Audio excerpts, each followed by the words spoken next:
Hello everyone. Thank you for tuning my channel. Today I want to introduce about the classroom implications of education psychology. It is for 5 marks in your DSC as well as 30 marks TET, and it is also useful for CTET, which gives 30 marks. So this particular psychology, we can say education psychology, I'm going to teach each and every topic in simple English with the latest PPTs backed by the Telugu Akademi book and standard books.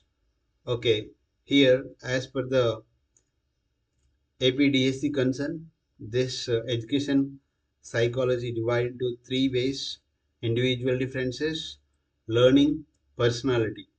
So, individual difference, we are going to study inter intra individual differences, meaning nature and theories of intelligence, with a special emphasis to multiple intelligence, IQ, assessment of intelligence, EQ, creativity, attitude, aptitude, interest, habit, and its influence on intelligence, classroom implications.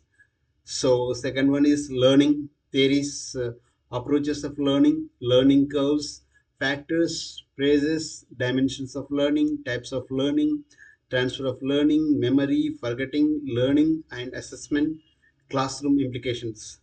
Then personality, nature, characteristic theories of personality, factors of personality, assessment of personality, mental personality, adjustment, stress, nature, symptoms and management, emotional intelligence, management of emotions, classroom implication.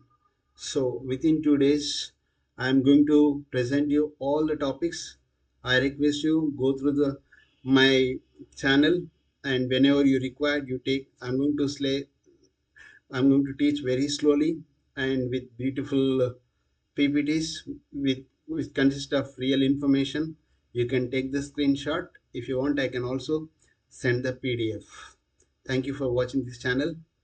I'll back with the this particular classroom implication of education psychology or psychology. Okay, which will be both useful for APDSC, Telangana TET, and Central TET. Thank you.